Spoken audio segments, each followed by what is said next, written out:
Se você entrou nesse vídeo procurando respostas prontas sobre como enriquecer, talvez eu vá te decepcionar um pouco, porque eu não tenho essa resposta. Eu não fiquei rico, não construí empresa milionária, nem tenho um grande patrimônio acumulado. E muito menos eu não estou aqui para posar como algum tipo de guru financeiro de ninguém. Na verdade, eu mesmo ainda estou tentando entender como sair desse modo automático de viver apenas sobrevivendo financeiramente falando, né? Trabalhando, resolvendo problema, pagando boleto e repetindo tudo isso no mês seguinte. Aí, justamente por isso, eu pensei em gravar esse vídeo, porque eu acho que muita gente da minha geração sente essa mesma coisa. Mas antes de continuar, prazer, eu me chamo Eduardo, e esse canal é um espaço que eu estou cultivando para trazer reflexões pessoais e compartilhar um pouco sobre como tem sido assumir esse papel de criador de conteúdo aqui no YouTube. Então, se esse tipo de conversa faz sentido para você, eu te convido, se inscreve aqui no canal porque eu pretendo trazer cada vez mais vídeos para vocês. Então, eu tenho pensado muito sobre dinheiro ultimamente, e não no sentido da ostentação, né, da ganância, mas no sentido do poder de liberdade que ele gera, né? A liberdade de poder escolher melhor como viver, onde viver, com quem viver, né? De poder descansar sem se sentir culpado, de ter segurança e poder envelhecer com dignidade, né? De poder ajudar quem eu amo, de poder retribuir tantas pessoas que já me ajudaram nessa vida, sabe? Porque a verdade é que eu passei a vida inteira trabalhando, mas eu nunca consegui realmente acumular, né? Mas apesar disso, eu também preciso reconhecer uma coisa muito importante, né? Eu tive muitos privilégios na vida. Primeiro, porque eu sou homem, heterossexual, numa estrutura social extremamente preconceituosa, machista, misógina, né? Segundo, porque eu sou branco, numa sociedade que é extremamente racista. Eu tive acesso a uma boa educação, nunca me faltou comida em casa, nunca me faltou casa, né? Sempre tive um teto onde dormir. Eu nunca vivi uma realidade extrema de vulnerabilidade ou de violência, né? Então eu sei que a minha experiência não foi a mais dramática, né? Apesar de eu ter tido sim as minhas outras complexidades, minhas outras dificuldades. Mas eu estou numa posição de privilégio que talvez alguém que esteja assistindo não esteja. Apesar de eu ter tido sim outras camadas de dificuldades, né? Mas parece que mesmo assim, com tantos pontos ao meu favor, né, eu consigo constatar que apesar de tantos anos trabalhando, a segurança e a estabilidade financeira parece que continuam ainda um pouco distantes para mim. E eu acho que muita gente sente um pouco disso hoje, né? O custo de vida só sobe, né? O poder de compra do seu salário sempre está diminuindo. E às vezes parece que a gente está correndo muito só para conseguir permanecer no mesmo canto. E essa sensação, ela é muito frustrante, né? E depois dos 40 anos, isso começou a bater muito forte em mim. Eu comecei a dar conta do envelhecimento da minha mãe, por exemplo, né? E de que forma que eu posso dar mais conforto para ela. Vem aumentando muito a preocupação que eu tenho em como que eu posso oferecer mais condições e mais oportunidades aos meus filhos, né, que estão crescendo. Eu começo a pensar também no meu próprio futuro, né, em como eu posso conquistar estabilidade sem depender tanto da minha força de trabalho, né, que a tendência é diminuir à medida que eu vou envelhecendo. E eu tenho pensado muito sobre isso, né? O que é que ainda dá tempo de eu aprender? O que é que ainda dá tempo de mudar em mim mesmo? O que é que ainda dá tempo de eu construir a partir daqui? E uma coisa que eu comecei a perceber é que enriquecer talvez tenha muito mais relação com mentalidade do que eu imaginava. Não aquela ideia superficial, né, de pensamento positivo, de que tanto pregam os coaches motivacionais por aí, não é isso. Mas é perceber que aquilo que você pensa tem o poder de influenciar em como você age, né? E a forma como você age influencia diretamente no que é que você colhe. Inclusive, um livro que mexeu bastante comigo recentemente foi Os Segredos da Mente Milionária, do T. Harv Eker, né, que fala exatamente isso. Eu ainda estou terminando de ler, mas principalmente a primeira parte do livro me pegou muito, sabe? Porque ele fala sobre uma ideia chamada de modelo de dinheiro, né? Como se cada pessoa carregasse uma programação mental construída desde a nossa infância, né? Tudo que você ouviu sobre dinheiro, tudo que você viu seus pais viverem sobre dinheiro, né? As decisões tomadas baseadas na escassez do dinheiro, né? E aí você cresce sentindo os medos que isso causa, as culpas, né? De você ver pessoas, de você estar numa situação de escassez e você acabar culpando as pessoas que vivem a abundância, né?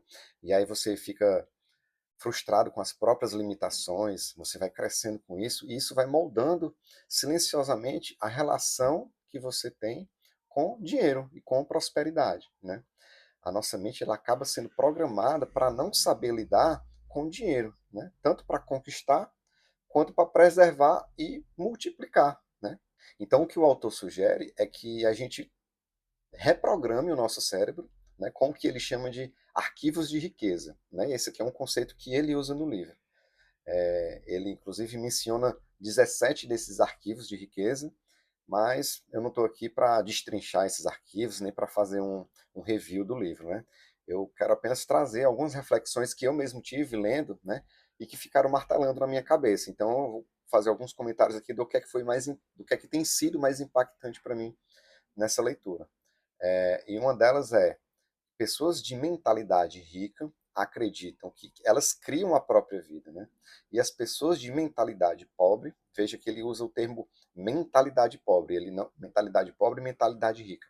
Ele faz essa distinção porque ele não quer dizer que a pessoa é rica ou pobre, uma é melhor do que a outra, mas sim que você, para enriquecer, você precisa ter uma mentalidade rica. E as pessoas que têm mentalidade pobre têm mais dificuldade de enriquecer e que isso pode ser condicionado, programado, né? Então as pessoas de mentalidade pobre acreditam que a vida acontece com elas, né? E isso me faz pensar sobre a postura diante da vida, né? Porque existe uma diferença entre reconhecer dificuldades, né, que acontecem no dia a dia, e entregar completamente o controle da própria vida para as circunstâncias. E aqui eu vou até citar um filósofo que eu amo muito, sou muito fã, Zeca Pagodinho. Ele tem aquela música que fala, né? Deixa a vida me levar, vida leva eu. Né? Talvez funcione muito bem para se você quiser viver uma vida mais leve, mas definitivamente isso não combina muito com a mentalidade, né, de quem quer construir prosperidade. Talvez nesse caso a frase que mais faça sentido, né, seja camarão que dorme a onda leva, porque ficar completamente parado esperando o momento perfeito ou se deixar levar pela maré dificilmente fará alguém enriquecer.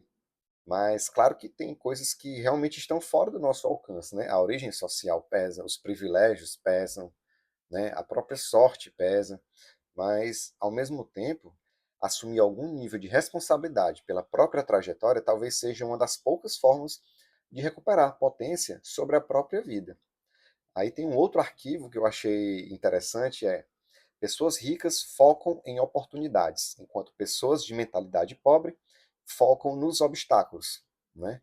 Isso aqui é interessante porque não significa que você vai ignorar problemas, né? Os problemas existem, mas algumas pessoas passam tanto tempo mentalmente presas no medo, no risco e no fracasso, né? Nas dificuldades que elas vão encontrar, que isso acaba fazendo com que elas nunca se movam, nunca comecem, ou que elas parem na primeira dificuldade, né? Elas têm dificuldades de começar um projeto, ou quando começam, desistem logo, né? Por não ter alcançado algum resultado logo. E raramente tentam algo novo, né? Nunca se dedicam a aprender uma habilidade nova, nunca se expõem ao risco, né? Isso pegou em mim muito forte porque eu me identifiquei muito, né? Em vários momentos da minha vida.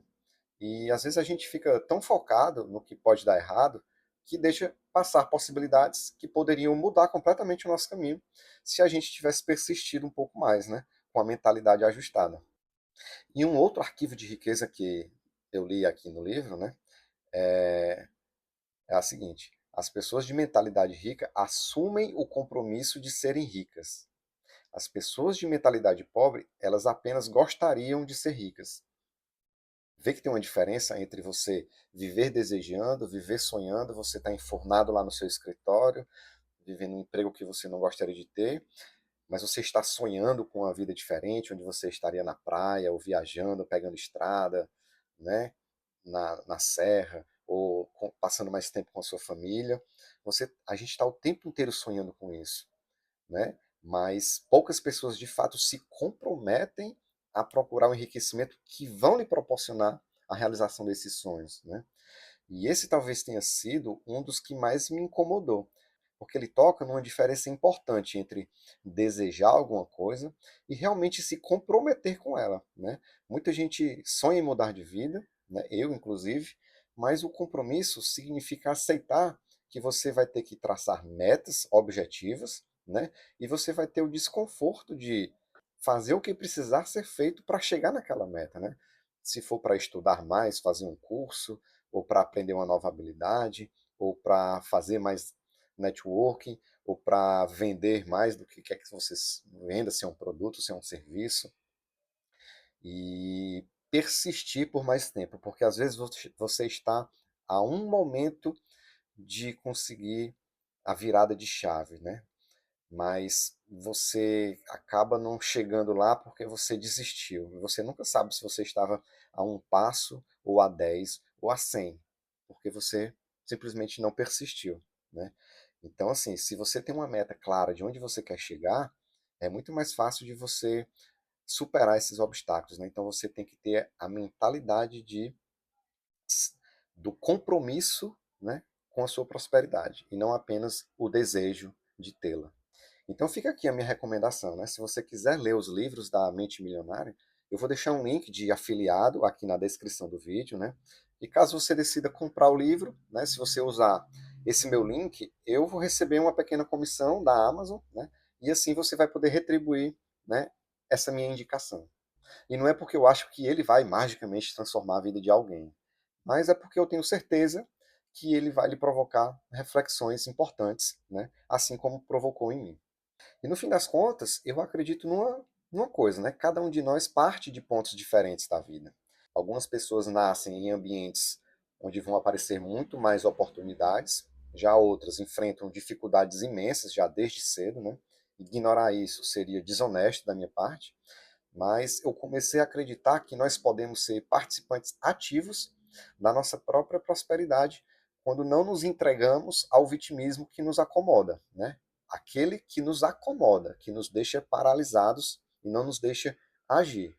Sempre poderemos desenvolver novas habilidades, mudar nossos hábitos, criar novas fontes de renda, aprender a investir, enfim, nos reinventar e recomeçar quantas vezes forem necessárias. Porque enriquecer não é apenas sobre acumular dinheiro, né? É sobre construir uma vida onde exista mais liberdade, mais segurança e mais possibilidade de escolhas, né? E é isso que eu tenho buscado para mim, né? Então, se esse vídeo fez sentido para você, comenta aqui embaixo, né? O que é que enriquecer significa para você, né? E se você também está tentando reconstruir a sua relação com prosperidade, sei lá, depois dos 40, dos 50 anos, né? Eu vou gostar muito de ler aqui a sua história, tá bom? Então, obrigado por assistir e até o próximo.